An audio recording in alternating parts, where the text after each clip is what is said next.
In 2015, I made a video about Oddworld Exoddus' Game Boy Color port. I had made that video to celebrate the remaster of the game coming out soon, my exact words in that video, and well, here we are, nearly 6 years on, and that remaster, Oddworld Soulstorm, has actually finally come out. I was a little off with my prediction there, needless to say, but then again so were the developers. So what better time is there to celebrate the remaster of Abe's Exoddus now that it's actually out for real this time, than to wrap up unfinished business, and talk about the other handheld Oddworld games that I didn't cover in that original video. And while we're at it, also go over that original port again, because that video is old now, makes me cringe, and it would also be really annoying to have a basically complete retrospective of the series' handheld ventures, and for it to just be missing one game. Let's try not to rehash another one of their videos challenge, am I right guys?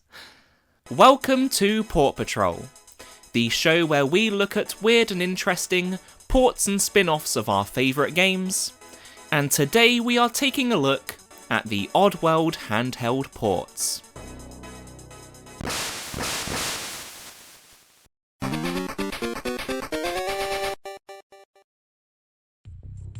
Oddworld Abe's Oddysee, released in 1997, is a game with a very special place in my heart that, to this day, no other game has come close to matching.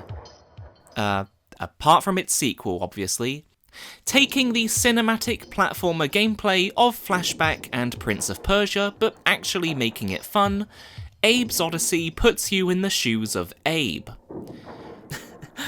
Probably could have used a better phrase there. A Mudokon who is enslaved at a meat processing plant called Rupture Farms. Remember that name? Rupture Farms. Rupture. Just bury that little nugget of information into your brain flaps for a little bit. You help Abe escape Rupture Farms, who, after a terrible financial year of unsustainably and completely ruining their ecosystem and driving all their edible wildlife into near extinction, have instead turned to their Mudokon slaves for food. And honestly, who could resist one of these delicious bad boys? I see no way that this plan could go wrong. What really makes the game stand out is its two most unique gameplay quirks, those being the ability to possess enemies, and having to speak to your fellow Mudokons in order to get them to follow you for their rescue.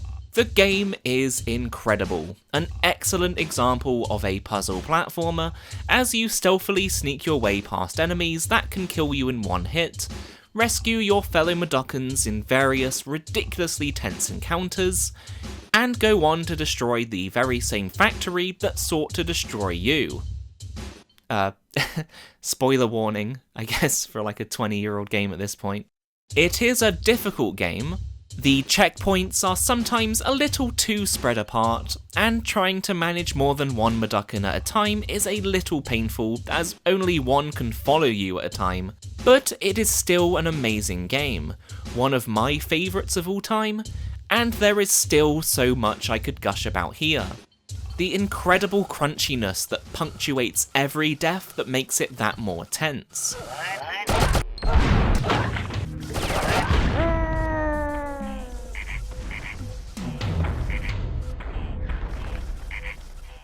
The pre-rendered backgrounds that are dripping with grime and atmosphere. The beautiful soundtrack, but I think you get the idea. And I think you might get where I'm going with this. All of that, all of this, that's a lot to try and fit onto a Game Boy. Like, who decided that this was a thing that needed to happen? Well, whoever decided it, Sapphire were in charge of doing the job, and 1 year after the release of Oddysee, Oddworld Adventures was born. Calling Oddworld Adventures a port of Abe's Oddysee almost feels deceptive because it's barely a port of any of it. Oddysee was basically split into 3 acts. You had the initial meat reveal and escape from the factory, The middle act, where you overcome various temple trials in order to gain the power to destroy Rupture Farms, and then you destroy Rupture Farms. Adventures only adapts the second act, so not only is the beginning and end of the story completely absent, along with all the best levels if we are being truthfully honest, it doesn't even have all of the part of the game they actually focused on. Paramonia, Scrabania, and the Scrabanian Temple are all completely absent, so all you're left with is the Paramonian Temple. So like, a quarter of a third of the original game? So, realistically speaking, this port of Abe's Oddysee is actually more a port of a 12th of it. Ab, if you will. That is the stupidest joke I've ever written. And yeah, that is as jarring as it sounds. The game just starts off midway through the story, telling you that you fell off a cliff, and explaining that Ruptured Farms, that's a good sign, an area that you don't even visit in this game, is driving the wild Paramites and Scrabs, the latter, again, aren't even in this game, to extinction. So there is obviously a lot missing here, including the ability to speak to and rescue fellow Mudokons, which was like the big defining thing that made the original so fun. I mean, you have these, like, dialogue bits, I guess, where you, like, whistle and fart to the natives like you could in the original game. It's not quite the same though, and it's a little weird, and everything sounds like it was recorded in, like, a beehive. Okay.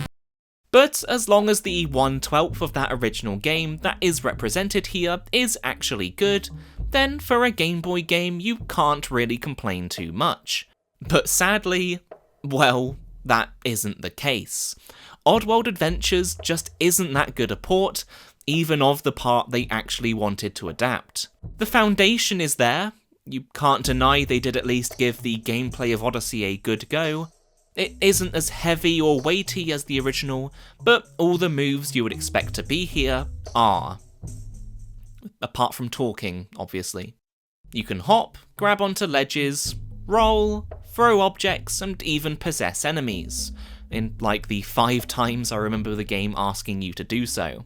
It all looks a little ugly, okay, like a lot ugly, but it does the job, albeit a little awkwardly in places. Like, you can't just tap up on the D-pad to hoist onto ledges like you could in Oddysee. Instead, pressing B is used for both hops and hoisting. You have to tap a direction ever so slightly after pressing B in order to hop forwards. So you can probably imagine how many times that led to me walking off a ledge I'd meant to jump from. This becomes especially frustrating on the harder levels in the game, so it's a good thing that it's a mistake that none of the mainline games ever made. Uh-oh. It's actually kinda cute seeing the temple levels from Oddysee be demade so faithfully here. Works to the game's advantage, the majority of the levels here are solid as a result of it, with some completely original levels at the beginning and end to try and wrap together some semblance of continuity. And honestly, once you get used to the finicky controls, the game isn't that bad. Or at least that is what I would be saying if the AI wasn't so frustrating. Or maybe not even the AI, just like the game. What's the word I'm looking for? In Oddysee, the enemies were always predictable. They had to be for the puzzles to work and feel fair. Sligs can only shoot at eye level and can't shoot between screens. Paramites will always chase after meat, be friendly on their own, and turn hostile when in groups or cornered. The reliability of these rules being followed is part of what made the game so good, because the puzzles rely on your knowledge of these rules and is designed around them really well. So, obviously being the same level design, the game is still reliant on the AI actually being reliable, and working in the same way as it did in Oddysee, but it just sometimes doesn't. I've been attacked by lone paramites that are meant to be friendly, you can get shot by enemies off screen, and sometimes puzzles just don't quite work like they're meant to. For example, in this puzzle, you leap over the paramites as they appear, so they chase you, where you roll over a trap that drops boulders on them. Like, it's that simple. I showed it all off as I was saying that sentence. Here, the paramites spawn in too quickly, so by the time you flip the switch and jump down, they maul you instantly. Try and lure them closer to you so you can jump over them. More often than not leads to them being too close to you for the boulders to make contact. Your only real hope is to get lucky, like in this long play footage I found, where they jump between the paramites, which always led to me dying, but I guess the game just hates me or whatever. The second paramite not giving chase, so the other one remained friendly. Or, like I said, if the game hates you, and that feeling is mutual, you could do what I did, after 20 minutes of trying anything and everything to get past this sodding puzzle. Just cheating the game, because you remembered it's really easily exploited, and you can make Abe infinitely jump by pausing the game when he's in mid-air. I felt a little bad cheating it, but not as bad as spending 20 minutes here. Doing this over and over again felt, let me tell you. Also, the game crashing like halfway through your playthrough, meaning you have to do all of that again? Yeah, that definitely doesn't help.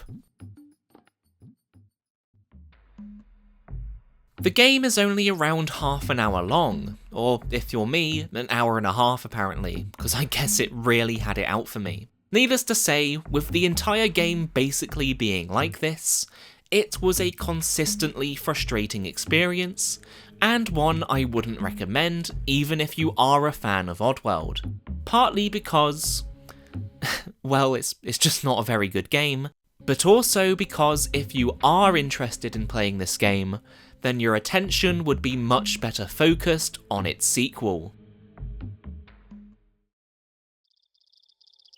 Oddworld Abe's Exoddus is the sequel to Abe's Oddysee, and just like the first game, completely ruined how I spell these two words for the rest of my life. Literally the textbook definition of a perfect sequel. Exoddus is honestly my favourite game of all time, and much like me, was also made in 9 months, though this game was no accident. Shut up. Improving on Oddysee in every way possible, and spread across 2 discs with 3 times the Mudokons to rescue, it fixed basically the only 2 problems I have with the first game. You can now speak to multiple Mudokons at once, and you can quick save the game whenever you want. That second addition not only meaning you will no longer lose loads of progress to faraway checkpoints, but also letting the designers go ham with the puzzles, making ridiculously challenging and fun levels which don't feel unfair because you'll never lose that much progress. And oh my god, those levels. I'm sorry, but I've got to fangirl a bit here, but this game features some of my favourite video game locations of all time. They are so beautifully original. Every background is a work of art and immaculately detailed, even under that layer of PS1 pre-rendered crust. And gosh, words cannot even begin to put into perspective how much I adore this game and its locations. So I really hope that just you can see what I mean. I absolutely adore this game with all my heart, and if there's one thing you should take away from this video, it's that you should absolutely play Abe's Exoddus. It is literally the best £2 you'll ever spend in your life. Okay, so fangirl mode over, but again, I think you can see where I'm coming from. After already struggling to fit even a fraction of Abe's Oddysee onto the Game Boy, Sapphire were now being asked to do the same with its sequel that is literally 3 times as big. Like, there's no way this could go right. Right? Now, if you're trying to talk about Oddworld Adventures 2, especially when in comparison to the first game, a problem you are quickly going to run into is that Adventures 2 is better than it in every single way possible. So comparisons quickly become a pointless and repetitive game of pointing at something and being like, yeah, that's better. and then doing that again and again for the length of a video. So I'm gonna try and not make really obvious comparisons here, because you've already seen what I have to say about Adventures 1, and difference and comparisons will be obvious. That said, despite the monumental task ahead of Sapphire when improving on their previous effort, especially because of how much bigger Exoddus is over Oddysee, they did an absolutely amazing job and created one of my favourite games for the system. It has everything you could possibly want from a handheld Oddworld game. A condensed version of the entirety of Exoddus' story, offering a whistle-stop tour of all the game's most iconic locations, with funny little green people to rescue, all of the iconic enemies you would expect, and even the ability to possess your own farts and make them explode. Because this is Oddworld, and that is a completely normal sentence to be able to say about it. Or at least it used to be. The gameplay has been thankfully tweaked and beefed up over the first game, clearing up a lot of the awkward stiltedness it had. Okay, so my promise of no comparisons is already out the window. The controls are noticeably improved, which is to say up is hoist now instead of being shared with jump, which is honestly worth like 1,000,000 points right there. It is still very obviously based on Adventures 1, like it still has the snappier movement system when compared to the original's weightiness, but it is a lot better than it was. It does make me wonder though, what these games would have been like if they did try to replicate Oddworld's heavier feeling gameplay. Yes, I am going on a tangent here, so I look forward to all the comments complaining about it, but it's my video, I get to pick the random tangents I go on. I imagine what you would end up with is something like Tomb Raider. You can probably tell just by watching how much more deliberate and heavy this game's movement system is, and also just like how goddamn beautiful all the animations are. Like, what the hell? How are they this smooth? But what doesn't show on video is how this is like the most awkward game I've played in my entire life. It's not even the movement system I hate, I actually kinda dig it. It's more just, Lara doesn't grab onto things unless you jump at the exact right angle, and not helping that are the controls. To run, you have to hold B, and then tap left or right, and then Lara will run until you let go of B. If you press up while she's running, she'll do a running jump, and if you want to jump while stood still, you have to hold down B, and then tap diagonally upwards in the direction you want to jump. It's, well, it's certainly something, alright. I wouldn't mind revisiting this game at some point, because eventually you do kinda adapt to the stinky and kinda get used to it. But I guess it's an interesting look into the two sort of directions a handheld Oddworld game could have gone. I think something like Tomb Raider with its heavier gameplay could work really well if it didn't control like this.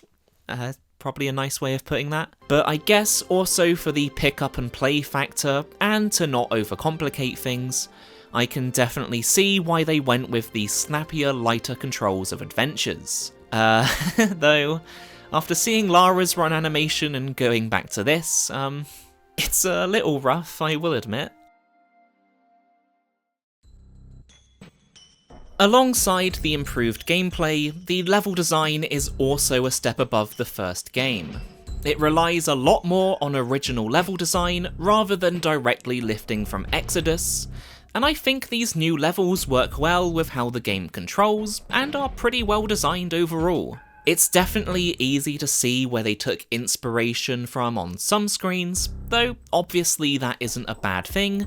They're all nice, little bite-sized pieces of Oddworld action, and I think it works to the game's advantage. It's not like Adventures 1, where the way the game plays doesn't mesh well with the old level design, like it's really obvious when the two aren't gelling, but here, because the levels are kinda made around it, that kind of situation, well, as far as I can remember, didn't crop up at all.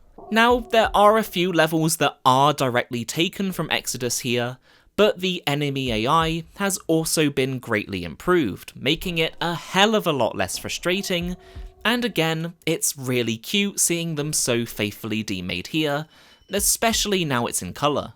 And because the game now follows the whole story rather than just a 1/12 of it, GameSpeak and rescuable Mudokons also make an appearance here. The GameSpeak is a little cut down from what it was, but it's perfectly suitable for what the game is going for here. And it's also for the Sligs and Gluckons, not just for Abe. Now that the main sort of gameplay hook of Oddworld is here, it definitely helps add to that Oddworld feeling that Adventures 1 was so sorely missing. Rescuing Mudokons is still just as fun and satisfying as it was in the original game, especially finding the ones hidden away in secret areas.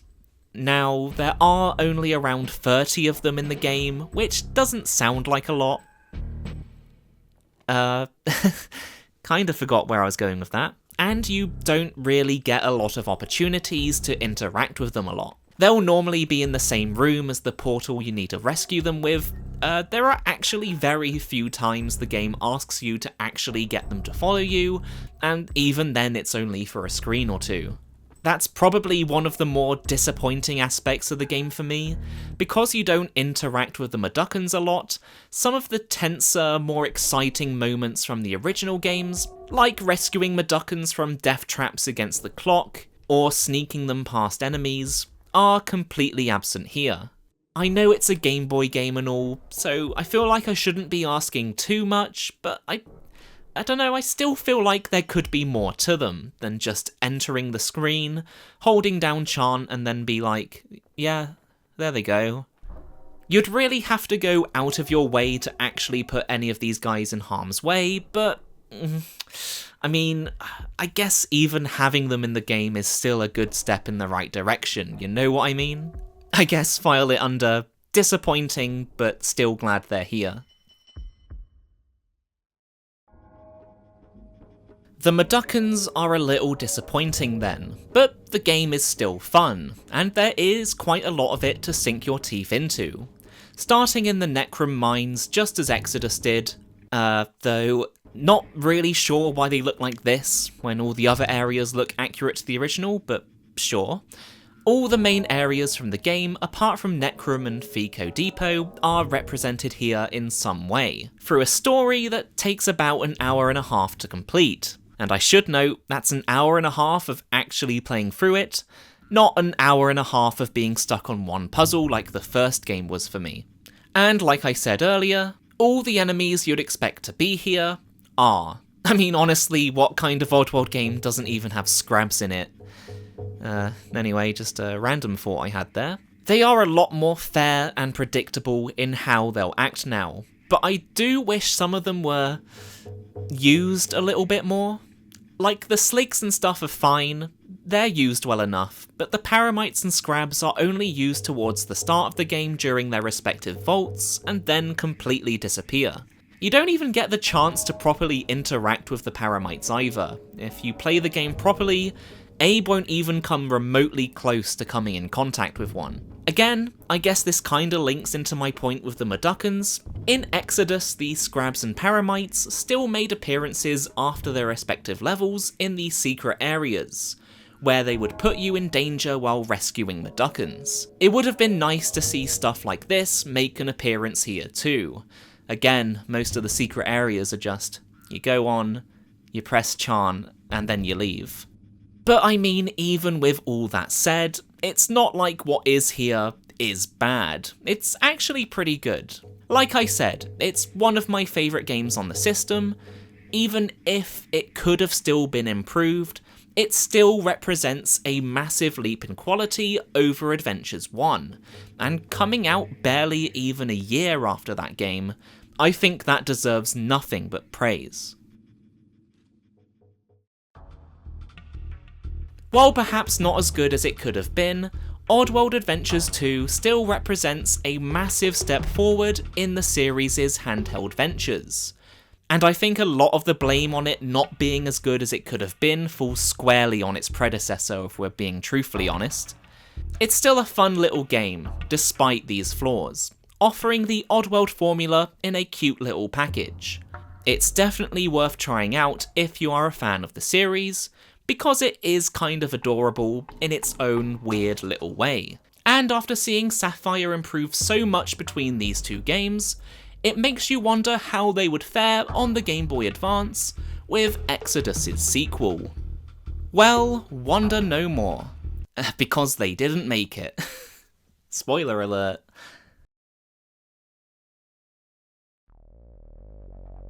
So, Oddworld Munch's Oddysee is a really weird game. It was the franchise's first awkward stumble into 3D, and it absolutely reeks of the dev team having absolutely no idea how to make the games work in this new dimension, turning what was a cinematic platformer with a puzzle and stealth focus into a game where you farm watermelons and have to repeatedly pick up people over and over again to throw them over knee-high walls. I'm not even joking about the melons, by the way. They're like legit the main gameplay focus here. Need to unlock a door? Gotta get 30 melons. Wanna resurrect a dead Maducken? That's gonna cost you 10 melons. God, are their lives that worthless? Even Abe's possession abilities costs melon now, like... While I can see the dilemma they had, I imagine any attempt to translate Oddworld's gameplay style to 3D could have ended up somewhat awkward. I also don't see how they went to this, where all you do is collect melons. Like, I'm not seeing the logical path between the two, you know? Abe is no longer the main character, but now the sidekick to the game's titular hero, Munch, who, as a really funny prank to anyone who wants to play this game, they decided to make literally the least fun character to play in any game ever made. Not that Abe is much better, in an attempt to, I think, help with navigating more precise, thin platforms, you sort of angle snap onto things as you walk along. It's really hard to describe, but you can see it happening here. Literally, all I'm doing is pressing up on the analog stick, and Abe is wibbling and wobbling all over the place. And it's weird, because despite all that, it isn't even a totally 100% terrible game. Like, it has moments where it does come dangerously close to actually being kinda fun and enjoyable. Like, the puzzles come together, and it all starts to click, and then it will make you play as Munch again. Or you'll have to run back and forwards doing the exact same thing over and over again with no variation, because they decided that carrying one Maducken at a time through this room for like 30 minutes was a great idea for a level. I'm joking, of course. There's 2 levels like this. And let's face it, the Oddworld brand is doing a lot of heavy lifting here, giving an otherwise pretty mediocre game a well fleshed out world to explore with some of my favourite cutscenes in the entire franchise. Swooning a lot of reviewers at the time, but age has not done this game any favours. It's the only game in the series I have not finished, and sadly, because of its existence, we were also robbed of the Oddysee and Exoddus style GBA game literally everyone wished we had gotten instead of the Munch's Oddysee port we actually got. And to make matters worse, Sapphire also didn't come back to work on this one, the torch instead being passed onto Art, and I think the nicest way to put it would be, it's about as good a port of Munch's Oddysee that Munch's Oddysee really deserves. We've had one port that adapts a tiny portion of the original game, one port that actually covered the whole game, and now we have a port that doesn't even touch upon the original game at all, instead making up its own sort of weird side story, which I think is meant to take place alongside the original game, but also wouldn't really make a lot of sense if it did. The stakes have been lowered, you could say. The entire fate of the Maducken race is no longer on Abe's shoulders. Instead, he is given the much less intimidating task of shutting down a wiener factory. Yes, that is the plot of this game. Even worse wieners. I can only imagine how proud they were of that one. You control Abe and Munch from a top-down perspective this time, and it has everything you would expect from a Munch's Oddysee port. You have Maduckans and Fuzzles to rescue who you can use to beat up enemies for you. You have the annoying bits where you have to pick up and throw people over knee-high walls over and over again. And, of course, you have melons to collect. So, that's good. Like, really? I'm sorry. A melon-activated door? Could a key card not have worked? Like, why melons? Now I know I must be really selling you all on this game right now. Like, hell yeah. Watermelon farming, woo. That's exactly what I buy Oddworld games for. But slow down before you make any rash decisions on eBay. Because I know this game might look, like, deceptively good just from the graphics, and I know because some of you leave really lovely comments saying I've influenced some of you to buy some of the weird ports I talk about. Okay, well, first, thank you. I love getting comments like that. But also, please hear me out, because I refuse to be held responsible for anyone spending $70 on this game, okay? Starting with the gameplay first, the very first immediate thing I noticed was that when you change direction, Abe stops for like a fraction of a second and has to build up momentum again, which does not stop being frustrating for the entire playthrough. Munch is Munch, so an unwanted addition to a game that is meant to be his. Most of the time you'll end up just carrying him to avoid playing as him. The levels you play through range in quality. I thought most of them were fine, nothing really special, though there were definitely moments where I wasn't quite sure what the game wanted me to do. It sort of felt like I cheesed my way through, even though, like, I got through, so I can only assume that was what I was meant to do. This level was terrible though. It's a literal maze which you have to navigate through these wells that launch you all over the place, which is